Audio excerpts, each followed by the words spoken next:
Mana Imam Ibn Taymiyah dalam penerangan berkenaan dengan sufi yang sesat ini, dia menyatakan bahawa sufi ini dia bermula di Basrah. Kan, dia bermula di Basrah.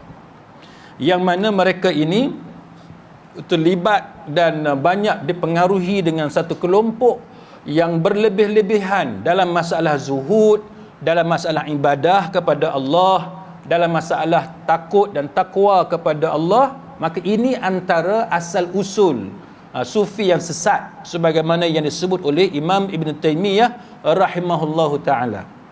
Baik, kalau tuan-tuan tengok apa yang diterangkan oleh Imam Ibn Taymiyah itu menunjukkan kepada kita bahawa asalnya bagus. Kan, zuhud bukan benda yang tidak bagus. Zuhud adalah sifat mahmudah. Kan, kita mengaji dalam tazkiyatun nufus, kan, kita nak bersihkan diri kita dan sebagainya, antara sifat yang positif, yang baik, yang terpuji, yang patut kita hiasi diri kita adalah zuhud. Kan, tetapi apa yang berlaku di Basrah pada ketika itu, peringkat awal sufi yang sesat ini, sebagaimana yang diterangkan oleh Imam Ibn Taymiyah rahimahullahu ta'ala, ialah kerana mereka silap dalam berzuhud, dalam aplikasi zuhud itu silap. Apa silap dia? Keterlaluan, berlebih-lebihan. Itu kesilapan yang dilakukan oleh golongan ini. Sama dengan elemen kedua yang disebut oleh Imam Ibn Taymiyah, iaitu dalam ibadat kepada Allah. Ibadat tu bagus, tapi bila kita melampau, berlebihan dalam ibadat, maka itu yang menyebabkan sesat. Yang ketiga, takwa kepada Allah. Takwa tu bagus, tapi takwa yang bagusnya adalah takwa yang diajar oleh Nabi sallallahu alaihi wasallam. Jangan sampai kita takwa kepada Allah, terlalu takut kepada azab Allah, terlalu takut kepada neraka Allah, sampai kita tak peduli dunia, tak peduli urusan rumah tangga, tak peduli tentang anak isteri kita. Yang tu salah. Takwa memang wajib, tapi bila kita apply takwa dengan cara yang salah, maka itu sesat. Jadi kita kena balance, kan? Kita kena cari had yang betul apabila kita mengamalkan sesuatu ajaran dalam agama. Kemudian Imam Ibn Taymiyah dia cerita satu lagi asal usul kesesatan dia. Dia mesti ada sebab, kan? Dia mesti ada sebab. Macam mana golongan sufi yang sesat ni dia boleh jadi sesat? Sebab apa? Apa yang mempengaruhi mereka? Baik, Imam Ibn Taymiyah mengatakan bahawa golongan ini majoritinya berada di Basrah. Ini cerita asal usul dulu, kan?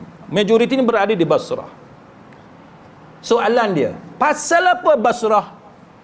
Itu soalan dia, pasal apa Basrah?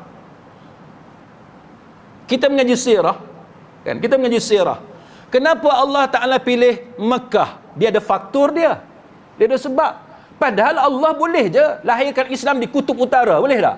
Boleh. Itu senang bagi Allah, mudah bagi Allah. Tidak ada benda yang boleh halang Allah.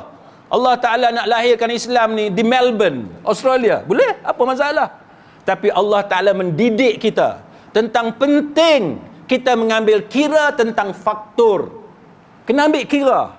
Maka dengan sebab itu Islam lahir di Mekah, kan? Nabi kita Muhammad sallallahu alaihi wasallam lahir di Mekah, bermula di Mekah. Kenapa migrate ke Habsyah? Kenapa migrate ke Madinah, hijrah ke Madinah? Dia ada faktor dia. Maka kita sebagai orang Islam, kita kena belajar tentang benda ni. Faktor tu kita kena belajar.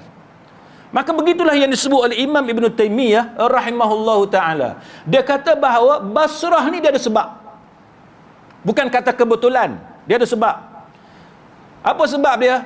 Sebabnya Basrah dia sangat dipengaruhi dengan budaya Parsi. Dengan budaya Parsi. Parsi apa dia? Syiah. Kan, Syiah. Ini antara perkara yang merosakkan aliran sufi itu sendiri.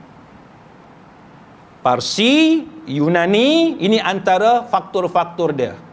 Kan? Bila kita cerita pasal Yunani apa semua, keluarlah cerita pasal ahli kalam, ilmu kalam semua, falsafah dan sebagainya. Dia panjang cerita yang tu.